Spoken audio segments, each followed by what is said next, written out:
On the southern coast of China, bordering the Guangdong province, lies Hong Kong, a semi-autonomous, special administrative region of China. Hong Kong is not a single city or state, but a vast geographically diverse region, consisting of multiple cities and districts, although due to its highly urbanized nature, it is often referred to as a single city. It consists of three main areas, which are Hong Kong Island, Kowloon Peninsula and the New Territories, which includes Lantau Island, Tsing Island, and over 250 smaller islands. Hong Kong was a British colony for roughly 155 years, from 1842 until its handover to China in 1997. Originally a small fishing village, Hong Kong became a British colony as a direct result of the Opium Wars, fought between Britain and China, and the subsequent treaties imposed on China by Britain.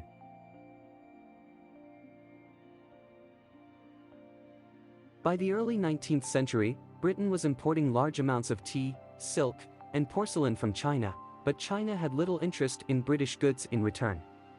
To balance this trade deficit, British merchants began smuggling opium from India into China. Millions of Chinese, from laborers to scholars, became addicted to opium. The Chinese government, concerned about the devastating social and economic effects of opium addiction, cracked down on the opium trade in the 1830s, confiscating and destroying large quantities of opium in Canton. The destruction of the opium stocks led to heightened tensions between China and Britain, ultimately resulting in the First Opium War. Britain wanted China to open its markets to opium trade and to allow British merchants greater access to Chinese ports. The war was fought largely in southern China, and Britain, with its superior navy and military technology, won decisively. After China's defeat, the Treaty of Nanking was signed in 1842, marking the end of the First Opium War and leading to the ceding of Hong Kong Island to Britain. China was also forced to open 5 ports to British trade and had to pay Britain a large indemnity of 21 million silver dollars to compensate for the opium destroyed and the war expenses. Hong Kong Island was formally ceded to Britain in perpetuity or forever under the Treaty of Nanking, making it a British colony. Over the following decades, Britain expanded its control over surrounding areas of Hong Kong. In 1860, after the Second Opium War, Britain gained control of the Kowloon Peninsula and Stonecutters Island under the Convention of Peking. In 1898, under the Convention for the Extension of Hong Kong Territory, Britain pressured China into leasing the territory north of Kowloon Peninsula, including over 200 outlying islands, for 99 years. This territory later became known as the New Territories. This expanded British control significantly and formed the boundaries of modern-day Hong Kong. However, the various agreements that led to the cession of Hong Kong to Britain were signed during a period when China was military weak and was under pressure from Western powers. China, then ruled by the Qing dynasty, was weakened by internal rebellions such as the Taiping and Boxer rebellions, and had recently lost the First Sino-Japanese War, which highlighted its military vulnerability. Present-day China regards all treaties signed after the First Opium War as unequal treaties. Under British colonial rule, Hong Kong flourished as an important international trading port and financial center. Hong Kong's natural deepwater harbor was ideal for Britain's naval and commercial ships and provided a secure base for expanding British trade and influence in East Asia, particularly with China. Hong Kong's transformation into a global city was largely due to British-led infrastructure, legal frameworks, and free market policies.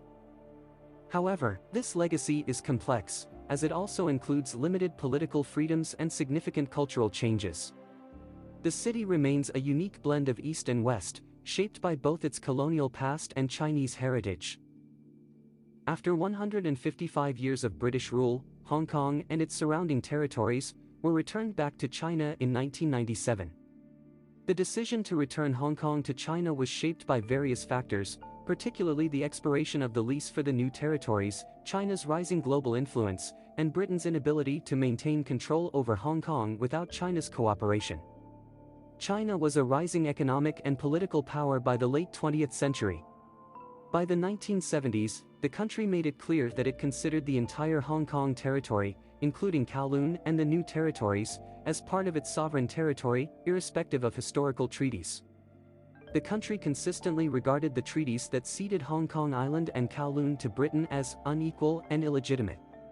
While Hong Kong Island and the Kowloon Peninsula were ceded to Britain in perpetuity, the new territories, which makes up roughly 88% of Hong Kong's territory and contains around half of the population, was leased from China for 99 years according to the 1898 treaty. This lease was set to expire in 1997. The new territories were crucial to Hong Kong's survival as a functioning colony. Without the new territories, retaining Hong Kong Island and Kowloon would have been nearly impossible due to their dependence on the new territories for infrastructure, water, and land for housing and industry. Britain also lacked the military power or political will to hold on to Hong Kong against China. Any attempt to keep Hong Kong could have led to confrontation with China, potentially jeopardizing regional stability. As the 99-year lease approached its end, the United Kingdom and China negotiated Hong Kong's future. In 1984, both countries signed the Sino-British Joint Declaration, agreeing that all of Hong Kong, including the permanently ceded areas of Hong Kong Island and Kowloon, would be handed back to China on July 1, 1997, under the principle of one country, two systems. China promised that Hong Kong would retain its capitalist system, legal framework, and autonomy in all areas except foreign affairs and defense, for 50 years until 2047. On July 1, 1997, Hong Kong was officially transferred from the UK to China and it became the first special administrative region of China. As a special administrative region, the former British territory of Hong Kong is a part of China but gets a high level of autonomy and does not have to follow certain laws that Chinese provinces and autonomous regions do. Provinces are fully governed by Beijing under China's central government, while Hong Kong enjoys semi-autonomy under the framework of one country, two systems. The city's governance is based on the Basic Law, its mini-constitution, which was agreed upon during the handover from Britain to China in 1997. Hong Kong has a capitalist economy, separate from mainland China's socialist market economy. It has its own currency, the Hong Kong dollar, passport, immigration policies, and police force. You will actually need a separate visa to visit Hong Kong, even if you are in mainland China.